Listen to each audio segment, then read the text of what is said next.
paper, but anyway.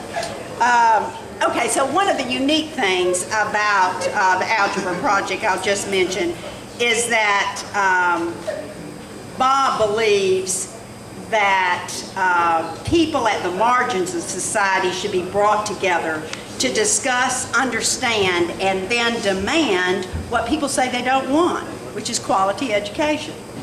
The demand side of the work is what Moses also calls earned insurgency, where parents and students make sacrifices so that they can demand educational excellence. And Moses reminds us that young people finding their voice instead of being spoken for is a crucial part of the process. Consequently, he takes students to conferences, university classrooms, and diverse meeting halls where they can tell their stories and share their math knowledge across the country. And they have come to my graduate courses and knocked the socks off my students because of the math, the sophisticated math they know. And anyway, so I'll move on.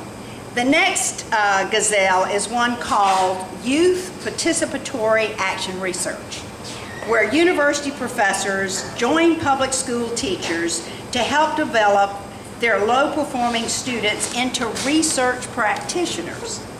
They raise student voices, spark their creativity, and all the while demand excellence from these students, something that is so rarely demanded of students at the bottom. We let them eke by with nothing. But these professors do not, and this program does not. And their demand is possible because, like Moses and the power schools, they build supports for these youngsters to deconstruct the traditional knowledge bases that have trapped them and their ancestors for a century into inferior schools.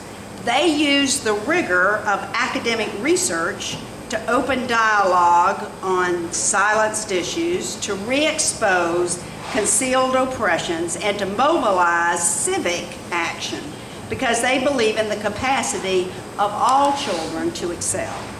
And Dr. Louis Rodriguez, who also is an urban education professor, is part of this national youth research movement.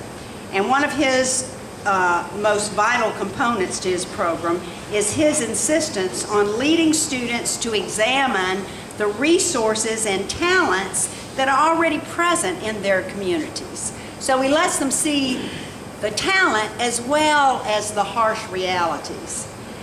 Additionally, those investigative projects typically propel students to participate in civic engagement.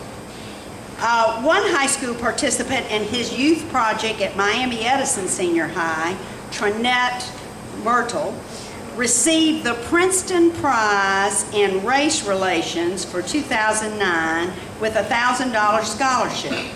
In a recent article in Teaching Tolerance, Trinette's work with Rodriguez and her social studies teacher at Edison was featured as a demonstration of the deep implications for student voice and academic success that are consequences of this research method of instruction. Trinette had also participated in Moses' 6-week residential academic summer institute at FIU. And Rodriguez insists that crucial to his work with youth is the use of power. His work uses power with rather than over youth to foster relationship building, collaboration among students, and to create the context for rigorous and engaging inquiry-based learning. And he too works with the bottom quartile. But you would never know it when they came to make presentations. I wanted to get some here tonight, but it's summer break and I couldn't get the ones I knew.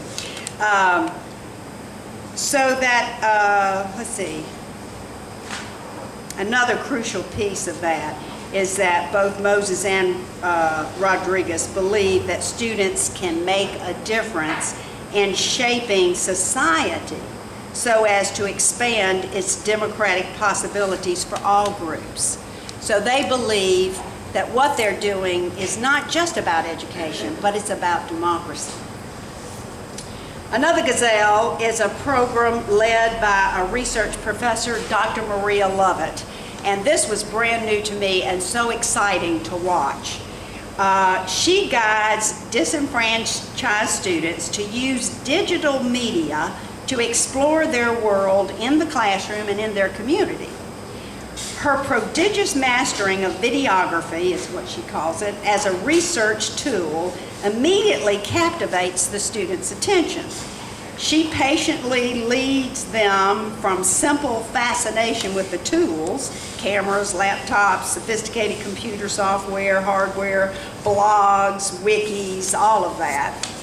And she does that asking them to question how those tools can be used for and against them. She too guides public school children to become action researchers. She asked them to look at their world with a new critical eye. Through her work at the FIU Summer Institutes, low-performing high school students began to use media production to examine their school and community realities. They began to use the web to search history for clues into the origins of their present struggles. They used the internet to secure historical photographs, government documents, as evidence to integrate into their digital productions.